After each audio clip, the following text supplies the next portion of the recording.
السلام عليكم ورحمة الله وبركاته. سؤال هذا مسألة يرى ربائنا تعقيبيو أو كسابسا أفرتن إساقال جنبر صومها مسألة سار ربائنا تعقيبيو waxaan arkay dadkii waa kala baxeen dadkii reer banaadir waa kala baxeen qaar waxaan arkay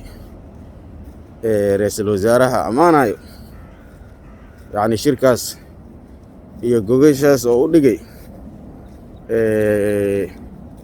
kaaba qabiilayaasha ama oday dhaqameedyada banaadiriga ama madax dhaqameedyada banaadiriga gogashaas oo u dhigay ku amaanayo ilaa hadda amaanay wadaan qaarkoodana waxay u arkeen inay mas'alada ay tahay mas'alo anaka reer banaadir nalagu liidayo nalagu dilaysanayo saasay u arkaan laakiin xaqiiqatan fursad way heleen oo jawaab waafi ay ku bixiyaan ra'iisul wasaaraha wuxuu dhahay 49 gambar soo maaha markaasay waxay dhaheen qof haddii su'aal uu ku weydiiyo macnaha waxaa waaye fursado wuxuu ku siiyey oo jawaab aa ku bixisid fursadoo ku siiyey oo jawaab aa ku bixisid laakiinse waa isdejiyeen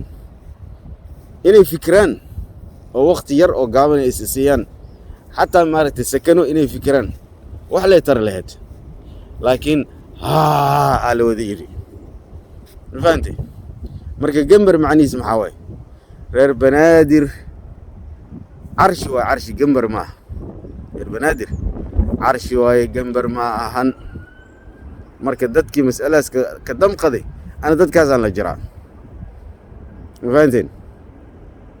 yacni waxaa waaye dadkii waxay dareemayaan waana lagu soo duulay waana la qabsaday waana la ihaanaystay إن الملوك إذا دخلوا قرية أفسدوها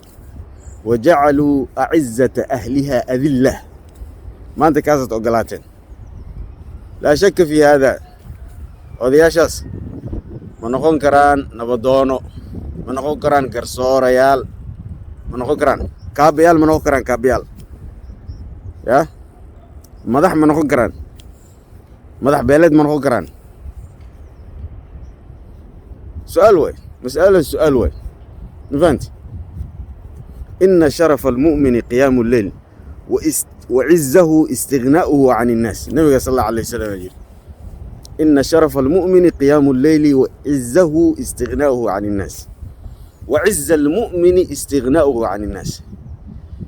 عزة قفك مؤمن كوحواه إنه كده يختون هذا تدكع النبي صلى الله عليه وسلم يقول meelo badan aan ka maqannahay majaashaas dhan waxaa la rabaa in la buuxiyaa la rabaa wax ka hadlooyo ma leh waxa waaye waxa keliya noo haray waxa waaye hebelaa halaas ku fadhiyey halagaga qaado yaa kaaga qaadi karaa madaxweynena ma kaaga qaadi karo ra'iisul wasaarena ma kaaga qaadi karo tartanna saan laguma galo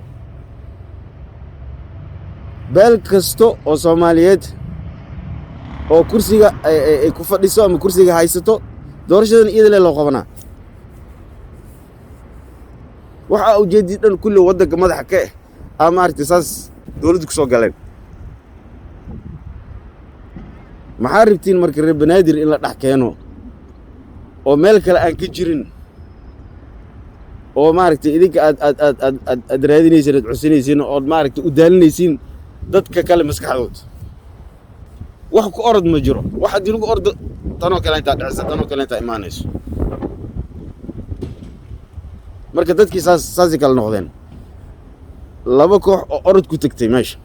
oo midna maaragtay wallahi anay saa inay tahay u maleeyeen koo kale intana erda lagu soo celiyay qaar kale intana waxay dhaheen anaka wax aan anaka iyo reerkeena isla ogeyn ma samayn karno madaxtooyad sheegaysiinay wax kale maaragtay oo ka weyn xataa maaragtay keena haddii ay arunta aad sheegaysiin anaka waxaan reerkeena isla ogeyn ma samayn karno dadka sharaftii cizada ilaaliya dadkaas waay oo maanta ahli iimaanka ah oo iimaanka sugtay ma fahmino marka runtii ku talagala doorasho